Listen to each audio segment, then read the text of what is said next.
Welcome to another edition of the AlterEgos.com video tutorials. In this particular tutorial, we're going to talk about application control. And specifically, what we're going to talk about is how to take and reduce the rights on a given application. What was really interesting about this is it was brought to my attention based on the recent exploit discovery with Internet Explorer and how there's been a lot of discussion about having organizations, enterprises that are concerned about this security flaw that Microsoft has yet to figure out how to block or patch is to use a different browser. Well, being the type of person that I am and being in organizations like that in the past, just having a policy go out telling users not to use Internet Explorer probably isn't going to work. So trying to take and minimize the threat to this, thought it would be a really good idea. Actually, it was a good idea that was brought to my attention by a fellow Altiris person out there by the name of Scott Keating. And cheers to you, Scott, for bringing the idea to my attention. So anyway, what we're going to do is we're going to take and go through and show you how you can set up a policy using Altiris Application Control to take and reduce the rights of a user when they're using the Internet Explorer or any other application for that matter. Doesn't change any of the other rights on any of the other applications unless you specifically set it up. In this particular instance, we're just going to do it for the Internet Explorer.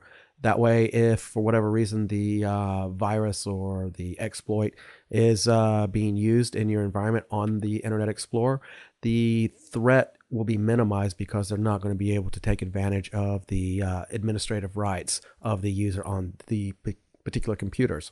So with that being said, as you can see on the console in front of us, we've got application control. So what we need to do is we're going to go to tasks. Then we are going to go to application control. And let me go ahead and stretch this out a bit. And we're going to go to application control tasks, application control policies. And let me spread that out a little bit more. My apologies on this. And what I've done is I have created a copy of the limit internet browser and mail client. Let me spread out just a little bit more. And mail client process rights. So if I go in and I highlight that, and then I'll go over and minimize here, and we can see we've got an application control policy enabled, and it's called copy of limit internet browser and mail client processes. What this does is it says that this policy implements the fundamental security principles of least privilege by restricting the process rights for standard internet browsers and mail clients. Running these applications with administrative rights can present significant security problems. This policy reduces the risk of an exploit infecting a computer from within these applications. Now, if we go back, we'll see that I created a target collection called demo.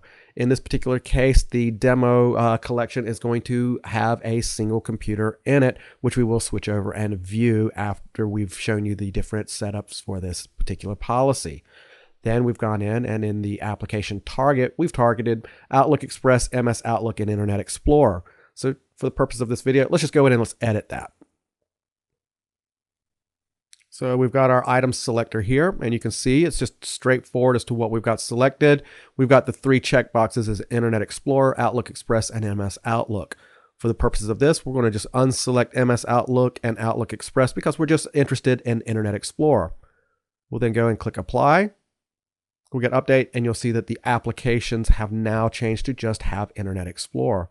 We've then got conditions for includes. I don't have any includes here. Excludes, however, we've got local system and service applications. Not a problem, we're good there. Now we come down to application actions. Application actions remove rights message and remove administrative rights. What this means is that we're going to get a message that will pop up whenever we run our Internet Explorer, letting the person on that computer know that Internet Explorer has had the rights reduced on it. And then we have the other one, the policy itself, remove administrative rights. There's no child actions, and we do have send policy feedback. We've got policy priority set at 50, and we've got continue enforcing policies for child processes after enforcing this policy selected. Once we've got that, we'll click Apply, and we'll see that the saves changes have occurred. We'll see the settings set up for Internet Explorer, select that item. So with that said and done, now we can take and look at other things that we need to. Let's go and see how this policy works on the end system. All right. So what we're at here now is we are at the client for the policy that we've set up. So what I'm going to do is I'm going to run Internet Explorer. And what we're going to do is we're going to show how those rights have been reduced just for Internet Explorer. I'm logged into a XP SP2 computer right now. And so let's just go ahead and start by bringing up Internet Explorer. Click on Internet Explorer. It's going to come up. And as you can see, we've got our message. Application Control, i.e. Explorer has been shut down or is running at reduced rights. We've got the Internet Explorer up. So let me just go ahead and see if I can minimize this down a little bit, give us some room here. Now, the test process here is I'm going to show that this local administrator, I'm logged in as a domain admin account just for your information here. So what I want to do, I'm going to go File, I'm going to go Open. Now what I'm going to do is I'm going to browse out to my Windows System 32 folder and I'm going to run command.exe. So I'm going to browse out. Already there. Let's just go ahead and enter cmd.exe. I'll select enter.